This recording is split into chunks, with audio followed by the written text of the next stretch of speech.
para nuestra vida, la vida de nosotros los creyentes, es que anhelemos la perfección. O sea, usted tiene que desear ser perfecto. Pregúntame por qué. Porque la Biblia lo dice, que nosotros, nuestra meta es llegar a la estatura de Jesucristo. ¿Cuánto la han leído? ¿Cuánto la han leído? Entonces, Él es perfecto, perfeccionándonos en amor, perfeccionándonos en dar, perfeccionándonos en compartir, perfeccionándonos en todas las áreas de nuestra vida, perfeccionándonos como esposo, como esposa, como hijo, es más, hasta como suegra. Hay que perfeccionarse. Amén. Tenemos que perfeccionarnos. Y yo vengo a decirte que tú puedes superarte a ti misma, a ti mismo. Nuestro Padre Dios tiene toda la intención de que nosotros, sus hijos, estemos completos en todo. ¿En cuánto? En todo. Por eso, amados, amadas, no escatimará en darnos lo que necesitamos para que lo logremos, para que lo obtengamos. ¿Me escuchaste? En ese caminar hacia la perfección, Él va a darte todo lo que usted necesite. Amén. Tenemos que recordar que toda buena dádiva y todo don perfecto, ¿de dónde procede? Procede de Dios. Lo único que Dios nos pide es que se produzca en nosotros el querer como el hacer por su buena voluntad. Si usted y yo decidimos ser la mejor versión de nosotros, Dios nos va a ayudar para lograrlo. Amén. Usted no me venga a mí con ese cuentito chino, es que yo soy así de acuerdo a la palabra o así de acuerdo a tu gusto. Amén. Usted no tiene idea de cómo yo he cambiado a través de los tiempos y todavía estoy cambiando. Pregúntame por qué. Porque me estoy perfeccionando. Dile a una nena o un nene que me estoy perfeccionando. Me estoy perfeccionando. Todavía Dios no ha terminado conmigo. Todavía sigue trabajando en mí. Amén. Dale un aplauso al Señor.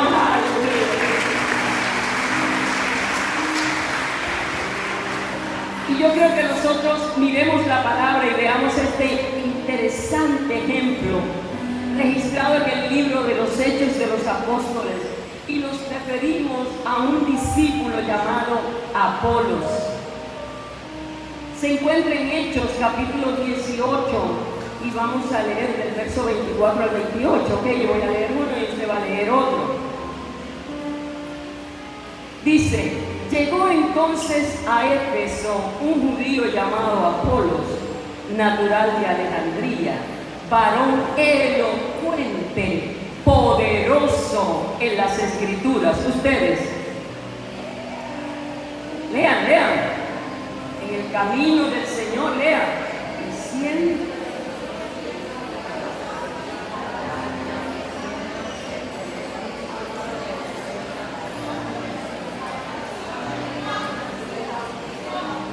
Juan.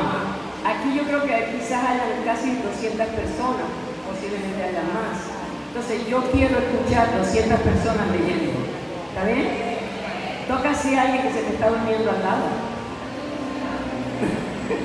Toca así, te doy permiso para que me dé un codacito, suavecito. Mira, despierta, tienes que leer. ¿Cuál es tu show? Vamos, me toca a mí. Y comenzó a hablar con denuedo. ¿Quién? Apolos. En la sinagoga.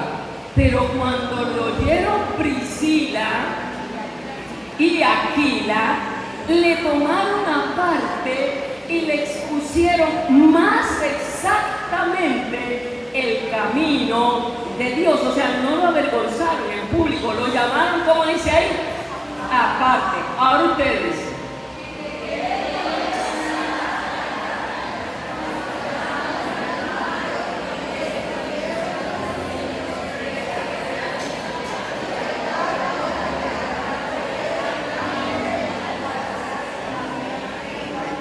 Ahora lea conmigo el 28. Porque con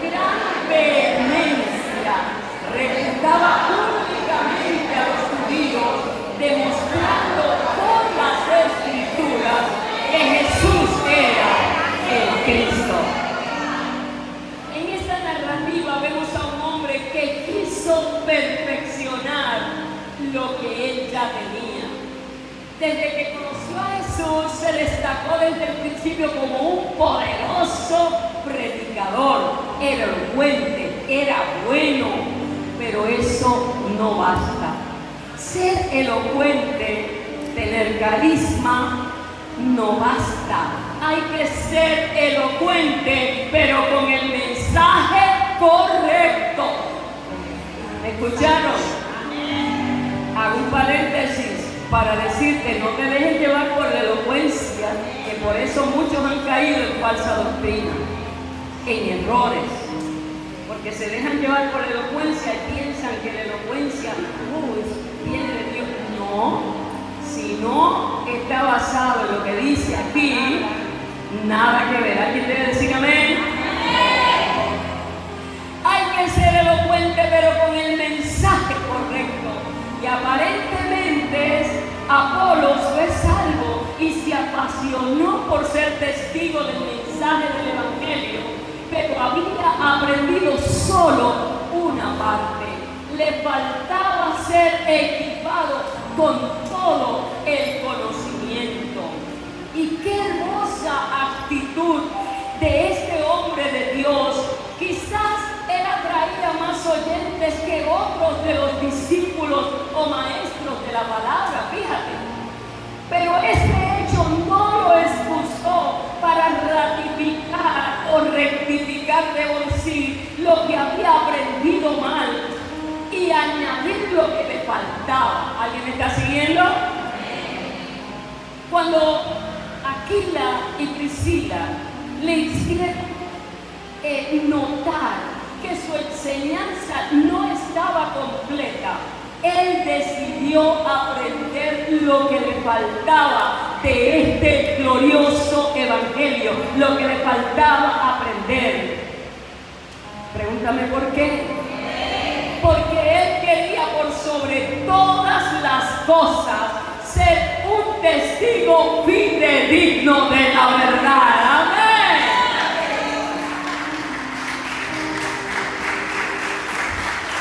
La Biblia dice, cometen errores, o sea, ustedes llegan, cometen errores porque están ignorando las escrituras.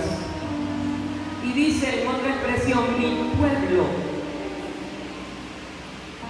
le falta conocimiento, perece por eso. Entonces, mis amados, la iglesia del Señor, sobre todo nosotros, los pentecostales,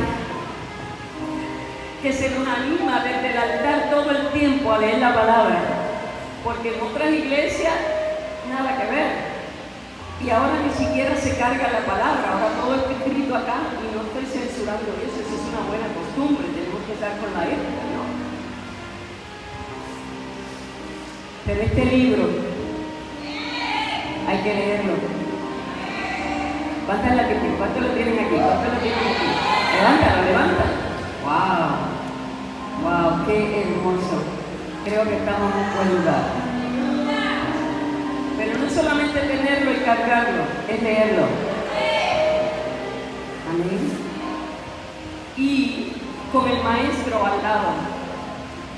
Es que mi pastor, ¿cómo se va a acercar mi pastor? O el maestro del pueblo. No. Nosotros tenemos un maestro, ¿ok? 24/7, 365, ¿cuántos lo saben? Está con nosotros todo el tiempo el Espíritu Santo. Pregúntale al Espíritu Santo.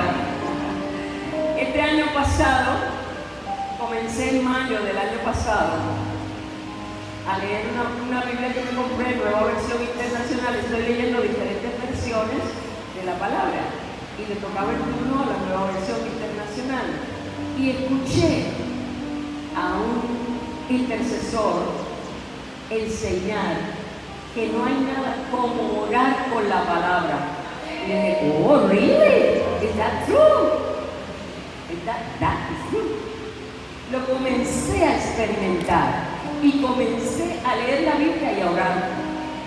Porque leyendo la Biblia yo veía unas necesidades en mí y en mi comunidad de fe, en toda la iglesia del Señor, y por ahí el Espíritu Santo me daba Yo vengo a decirte que si quieres pruébalo, inténtalo para que veas. Inténtalo. Creo que me quedan como 7 libros de la Biblia para concluir y estoy un poco tarde porque estamos en abril. Pero espero concluirla ya para mayo. Es maravillosa la experiencia que he tenido de orar con la Biblia. Así que te lo recomiendo. ¿Sabes? Este evangelio no se trata de lo que a usted o a mí nos parece más bonito decir, o porque alguien lo dijo de esta forma y lo convertimos en un eslogan.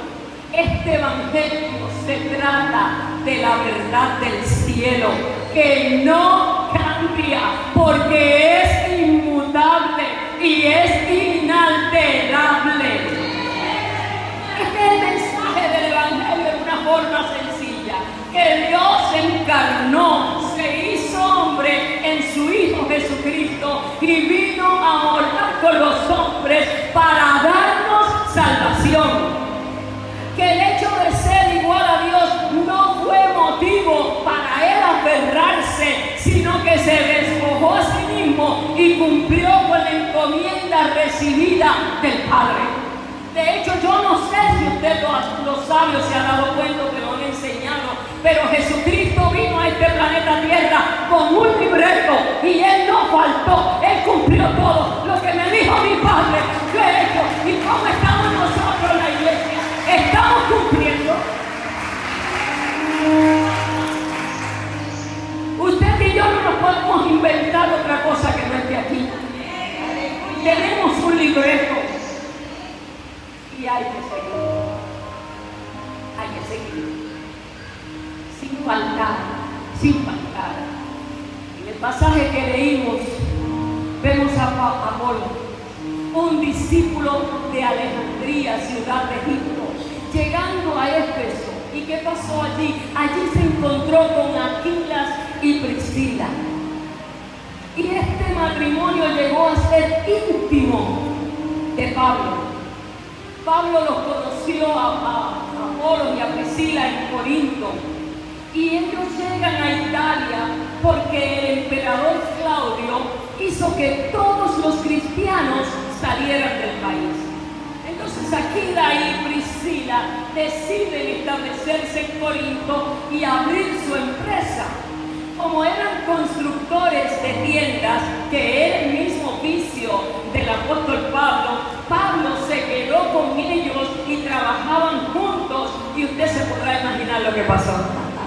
Estando con Pablo, fueron nutridos del conocimiento de la palabra, porque Pablo dijo: a mí me escogió el Señor para enseñarme los misterios de la iglesia, que Dios estaba en Cristo, reconciliando consigo a todos los hombres, y nos ha encargado a nosotros el ministerio de la reconciliación. Si usted lee las Escrituras, usted sabe que eso se le reveló a Pablo, se le enseñó a Pablo. Ellos trabajaban y evangelizaban juntos, fueron parte de la escuela teológica del apóstol Pablo. Y tanto es así que cuando Pablo se iba de Corinto, no los quiso dejar ahí, se los llevó consigo a Éfeso y ahí los dejó plantados. Y déjame decirte, por si desconocen la historia, que Éfeso vino a ser la iglesia más grande de ese tiempo, de la iglesia primitiva. Éfeso era la iglesia más fundamentada en la palabra y de más crecimiento. Y tanto es así, tanto Pablo la amó que dejó a Timoteo ahí como pastor. Entonces Pablo se lo lleva a Éfeso. Y allí estaba organizada esa iglesia fuerte, grande, poderosa del Nuevo Testamento. Amén. Como te dije, donde Timoteo era el pastor. Aquí a esta iglesia